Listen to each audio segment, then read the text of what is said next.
अस्सलाम वालेकुम students, welcome to bio with Anila. Class 10 का टॉपिक जो मेरी इस वीडियो में डिस्कस करने लगे मोस्ट इंपॉर्टेंट टॉपिक है 4th चैप्टर का स्केलेटल सिस्टम का। स्टार्ट करते हैं बिस्मिल्लाहिर्रहमानिर्रहीम। बेटा आज का जो हमारा टॉपिक है बोन या हड्डी या हड्डियों के बारे में हम लोग पढ़ेंगे। हम लोग बेसिकली चैप्टर डिस्कस करें स्पोर्ट एंड मूवमेंट का, जिसमें कि हम लोगों ने ये देखा है कि बॉडी को जो स्केलेटन होता है, हमारा जो स्केलेटन है वो एंडोस्केलेटन है और हमारी बॉडी को सपोर्ट भी प्रोवाइड कर रहा है। सपोर्ट प्रोवाइड करने वाली क्या चीज़ है हमारी, या तो बोन्स है या कार्टिलेज है। कार्टिलेज के बारे में हम लोग पढ़ चुके हैं। आज हम लोग पढ़ने लगे हैं बोन, हड्डियों के बारे में। बोन्स जो है आपकी बॉडी का हार्डेस्ट कनेक्टिव टिश्यू है। कनेक्टिव टिश्यू का बेसिकली मतलब होता है जो डिफरेंट बॉडी पार्ट्स को आपस में कनेक्ट कर रहा होता है। जैसे ब्लड एक कनेक्टिव टिश्यू है, इसी तरह बोन जो है ये आपकी बॉडी का हार्डेस्ट कनेक्टिव टिश्यू है। बहुत ज्यादा सख्त जो होता है वो कनेक्टिव टिश्यू है। प्लस हमारे पास बोन्स जो होते हैं इनका क्या काम होता है, ना सिर्फ ये बॉडी को सपोर्ट कर रहे हैं बल्कि मूवमेंट भी प्रोवाइड कर रहे हैं। अब जैसे मैं आपके सामने इस टाइम पे खड़ी हूँ, मेरा अंदरूनी ढांचा है, स्केलेटन है, तभी तो मैं आप लोगों के सामने खड़ी हूँ ना। अगर मेरी बॉडी सिर्फ मसल्स में मुश्तमिल होती तो मैं कभी भी सिर्फ एक गोश्त का जिसम क्या कहते हैं लोथड़ा होना था। ये बोन्स ही है जिन्होंने पूरा एक आपकी बॉडी को फ्रेमवर्क दिया या स्केलेटन प्रोवाइड किया। ठीक है, तो ये हार्डेस्ट कनेक्टिव टिश्यू है बेसिकली बेटा। और इनका जो काम होता है ये बहुत इंपॉर्टेंट है कि ये अपने अंदर मिनरल्स को भी स्टोर करती हैं। ठीक है जी, ना सिर्फ बोन्स जो होते हैं आपकी बॉडी को, अगर आप इसका फंक्शन देखिए कि ये सिर्फ आपकी बॉडी को ना सिर्फ सपोर्ट करते हैं बल्कि प्रोटेक्शन भी प्रोवाइड करते हैं। अच्छा जी, अब हड्डियां प्रोटेक्शन कैसे प्रोवाइड करती हैं? आपका स्कल, आपकी जो खोपड़ी है ये बोन ही है, तो ये आपके जो सॉफ्ट जो ऑर्गन है ब्रेन उसको प्रोटेक्ट किया हुआ है। ये जो आपके रिब्स हैं, पसलियां हैं, इन्होंने आपके लंग्स को और हार्ट को जो कि बहुत डेलिकेट ऑर्गन्स है बॉडी के उनको प्रोटेक्ट किया हुआ है। तो बोन्स का काम होता है ना सिर्फ ये सपोर्ट बल्कि प्रोटेक्शन भी प्रोवाइड करती हैं। प्लस बोन्स जो होती हैं ये डिपॉजिट करती हैं अपने अंदर, इनके अंदर क्या चीज होता है, कैल्शियम एंड फॉस्फोरस। ठीक है जी, कैल्शियम और फॉस्फोरस जैसे मिनरल्स जो होते हैं इसके अंदर मौजूद होते हैं। इसलिए तो कहा जाता है कि हड्डियों की मजबूती के लिए कैल्शियम लें आप और फॉस्फोरस लें। जितना ज्यादा आप इंटेक करेंगे उतनी आपकी बोन्स स्ट्रांग होंगी, और जितनी बोन्स स्ट्रांग होंगी उतना ही उनके फ्रैक्चर का जो रिस्क होता है वो कम हो जाता है।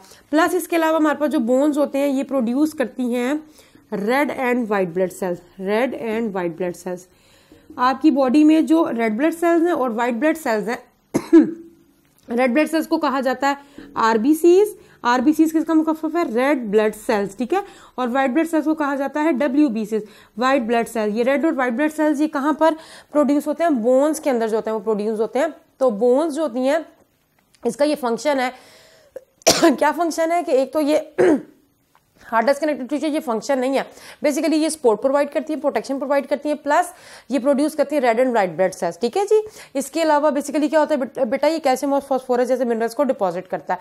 अच्छा, आप लोगों ने रेड और व्हाइट ब्लड सेल्स के बारे में 9th में पढ़ा होता है कि रेड ब्लड सेल्स जो होते हैं ये प्रोड्यूस कहाँ पर होते हैं, तो वैसे तो हमारा लिवर जो होता है वो भी प्रोड्यूस करता है, मगर असल में जो बोन्स के अंदर बोन मैरो होता है, हड्डियों का गुदा होता है, भी हम डिस्कस करते हैं, उसके अंदर ये सेल्स बनते हैं। और बेसिकली बेटा सारी हड्डियों के अंदर नहीं बनते। जो हमारी बॉडी की फ्लैट बोन्स है, फ्लैट बोन्स अब कहाँ पर होती है, जो आपकी रिब्स की बोन्स होती हैं, पसलियों की होती हैं। मैं हमेशा बच्चों को एग्जांपल देती हूँ, आप लोग कभी जब कुर्बानी होती है तो बकरे की चांपे खाते हो, चांपे मेरा हाल ये सीने के पोर्शन को कहा जाता है, तो आप कभी उसकी हड्डी देखो बिल्कुल फ्लैट या चपटी सी होती है, फ्लैट बोन्स होती हैं, दीज आर फ्लैट बोन्स। तो ये जो फ्लैट बोन्स हैं इनके अंदर जो होता है बेसिकली रेड और व्हाइट ब्लड सेल्स जो होते हैं उनकी प्रोडक्शन होती है। ठीक है जी, और बोन मैरो के अंदर होती है। अच्छा, ये हमारे पास बेसिकली बोन्स का स्ट्रक्चर आ जाता है। उसके बाद हम लोग फंक्शन है सॉरी, अब हम लोग इसके बाद देखने लगे हैं कि बोन का स्ट्रक्चर क्या है। हड्डी आप लोगों ने आमतौर पर देखी ही होगी। अच्छा जी, अगर हम लोग बोन का स्ट्रक्चर ड्रॉ करें तो बोन के एक आउटर मोस्ट लेयर होती है जो कि हार्ड होती है, that is known as compact bone.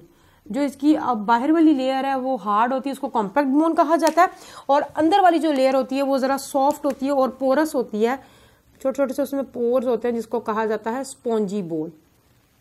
ये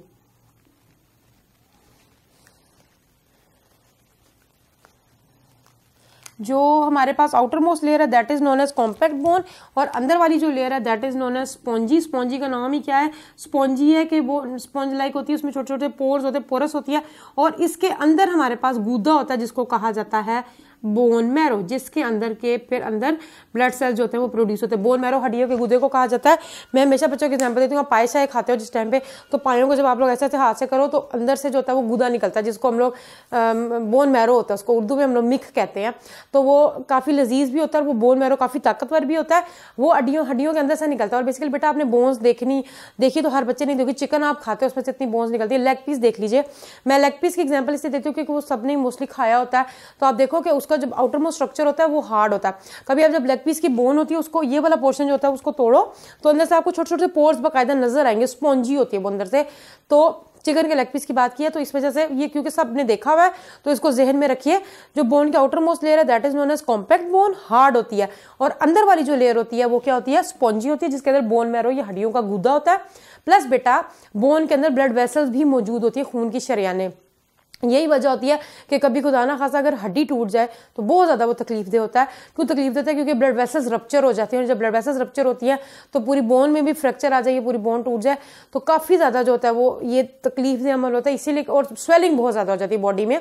तो ये बोन्स होती हैं, मसल्स हमारे अगर खुदा ना खासा मसल्स कटे हैं, रप्चर छुरी वगैरह फिर गई तो वो दोबारा रिपेयर हो जाते हैं, मगर हड्डी के टूटने में तकलीफ बहुत ज़्यादा होती है क्योंकि वहाँ पर ब्लड वेसल्स अंदर मौजूद होती है। ठीक है, तो फिर वो क्योंकि वो बोन्स को आपस में रिपेयर कर देती हैं, मगर डिफरेंट इसके प्रोसीजर्स हैं वो भी हम डिस्कस नहीं कर रहे। स्ट्रक्चर क्या है, कॉम्पैक्ट बोन है, अंदर स्पॉन्जी बोन है, स्पॉन्जी बोन के अंदर बोन मैरो पाया जाता है, जिसके अंदर एक तो कैल्शियम और फॉस्फोरस भी डिपॉजिट है, प्लस हमारे पास क्या है, इसके अंदर बोन मैरो मौजूद है जो कि रेड और ब्लड ब्लड सेल्स बनाता है। कैल्शियम और फॉस्फोरस जितना ज्यादा आपकी हड्डियों में होगा उतनी ही ज्यादा आपकी हड्डियां मजबूत होंगी, चाहे आपकी हड्डियों चाहे आपके जो दांत हैं, ये टीथ हैं, ये कैल्शियम और फॉस्फोरस से मिलकर बने हैं। इसीलिए देखिए जब डेथ हो जाती है या जो स्केलेटन होता है, सारा मसल्स जो होते हैं, गोश्त वगैरह डिकम्पोज हो जाते हैं, जो पूरा स्केलेटन रह जाता है, ढांचा रह जाता है, हड्डियां रह जाती हैं, और उसके अंदर जो दांत होते हैं वो भी हमेशा स्केलेटन में मौजूद होता है क्योंकि ये कैल्शियम और फॉस्फोरस से मिलकर बने हुए हैं। तो कैल्शियम इंटेक बोन्स के लिए बहुत ज़्यादा जरूरी है। हम लोग आगे इंशाल्लाह ताला डिजीजेस डिस्कस करेंगे। तो ये हमारे पास बोन का स्ट्रक्चर है, ये बोन मैरो, इसके अंदर ब्लड वेसल्स होते हैं। उसके बाद आ जाता है जी बोन्स के सेल्स के बारे में देखते हैं। जैसे बेटा हम लोगों ने ये देखा था कि कार्टिलेज के जो स्पेशल सेल्स होते हैं उनको कॉन्ड्रोसाइट्स कहा जाता है। बोन्स के अंदर एक तरह के सेल नहीं है, डिफरेंट तरह के सेल्स हैं, मगर जो आपकी बुक में मेंशन है वो है हमारे पास ऑस्टियोसाइट्स। ऑस्टियो का मतलब हमेशा याद रखना, ऑस्टियो का मतलब होता है बोन, साइट का मतलब होता है सेल। तो the mature bone cells are known as osteocyte. वैसे तो बोन्स के और भी बहुत सारे सेल्स हैं, ऑस्टियोब्लास्ट हैं, ऑस्टियोक्लास्ट हैं, ये डिफरेंट तरह के सेल्स हैं जो कि बोन्स में प्रेजेंट है, मगर जो मेच्योर बोन के सेल्स होते हैं उनको क्या कहा जाता है, ऑस्टियोसाइट्स कहा जाता है। ऑस्टियो का वर्ड जो होता है वो बोन के लिए होता है, साइट का मतलब होता है cell. So the cell mature bone cell are known as osteocytes. ठीक है जी, तो ये हमारे पास बोन का स्ट्रक्चर है। आउटर मोस्ट कॉम्पैक्ट है, इनर वाली स्पॉन्जी है, उसके अंदर बोन मैरो पाया जाता है जिसमें रेड ब्लड सेल्स और व्हाइट ब्लड सेल्स बनते हैं। रेड ब्लड सेल्स जो कि हम आपको पता है कि हमारे खून में, हमारे खून का कलर रेड इस वजह से है, और व्हाइट ब्लड सेल्स हमारी बॉडी की आर्मी है, डिफेंस है बेसिकली। प्लस हमारे पास बोन मैरो होता है और इसके अलावा ब्लड वेसल्स होती हैं और कैल्शियम और फॉस्फोरस जो होता है वो मौजूद होता है।